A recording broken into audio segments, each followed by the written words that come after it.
20th Century Studios presents Boston Strangler. I'm doing a story. I think the murders are connected.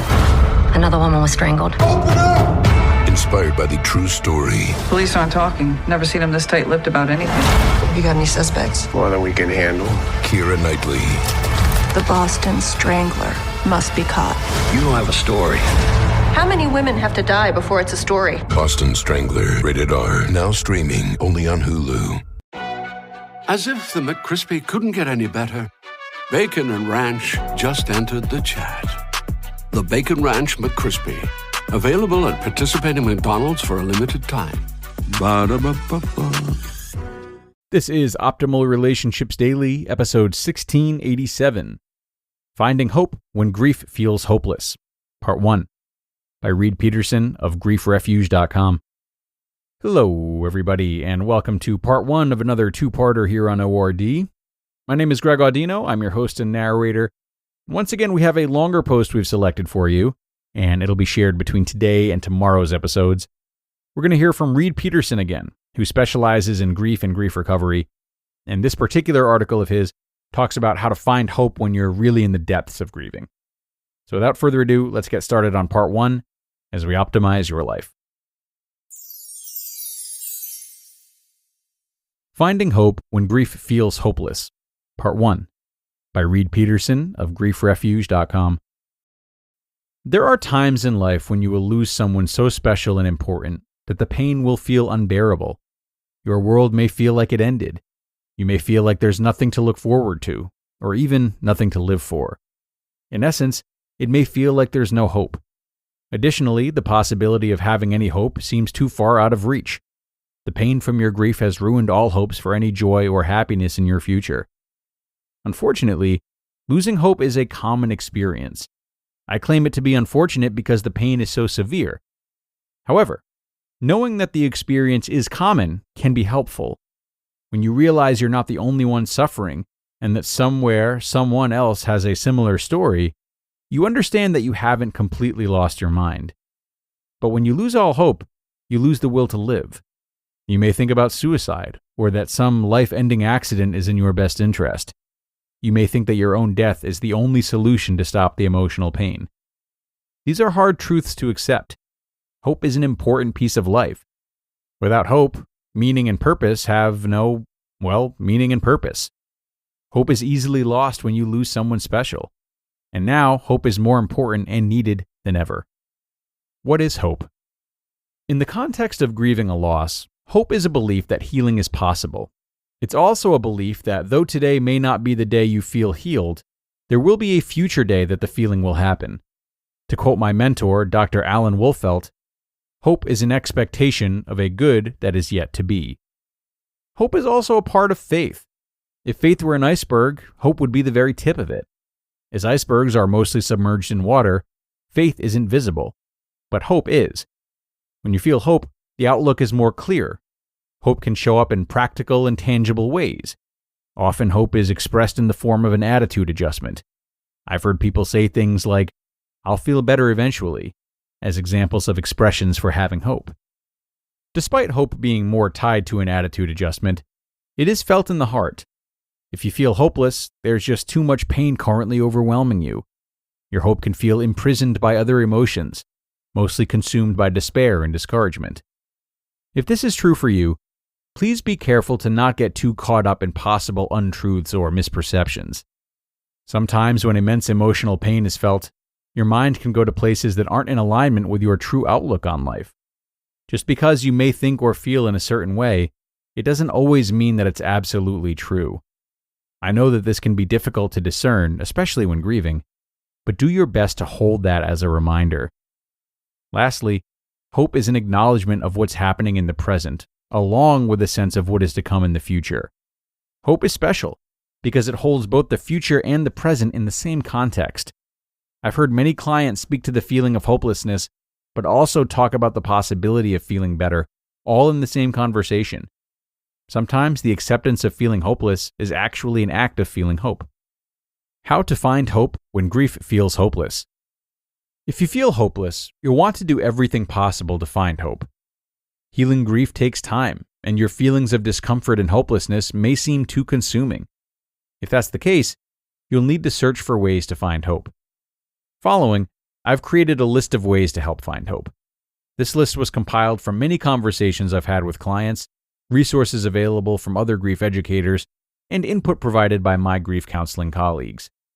Hearing stories from people who have experienced a loss similar to yours. When your pain is unbearable, it helps to know that someone else is also suffering. Hearing their story helps ease loneliness and anchors your identity with the reality of your loss, further helping you to better understand your grief process. It doesn't help for someone to tell you they know exactly how you feel and then go into their story, which ends up sounding completely different. In fact, if you're feeling very vulnerable and fragile, an experience like this can be more harmful than helpful. If someone were to say, "I resonate with your loss," and then share a bit about their experience, that can help your loss and its story feel more truthful. When you feel a sense of deeper truth, it helps create hope. As a result of the honest and authentic communication, hope is nurtured. This is why support groups are popular for the bereaved. Support groups offer a safe space for people to share and listen to other people's grief stories. Not all support groups are structured this way, so please be sure to ask the facilitator how the group is structured if you find one that you're interested in joining. Do something with linking objects. Linking objects are physical things that connect you to your loved one who has died. Linking objects can range from jewelry to stuffed animals. They can be anything. I have a linking object that is an 800-pound Harley-Davidson motorcycle. Every time I ride it, I connect to my stepfather, Warren, who died from cancer in 2016. Linking objects are deeply personal items. Some can be hard to share with others. You might feel judged or criticized by people's opinions about your linking objects. However, linking objects are very important for psychological and emotional healing. Develop a mantra. In grief, a mantra is a statement that is repeated over and over again to help aid in concentration and intention. Grief mantras are quite common. Some examples are, "I'm just going to show up," "I have to keep going," and "one breath at a time." If you have a mantra now, it's okay if you need to change it over time. This is because your needs and feelings change. You'll know if you need to change your mantra.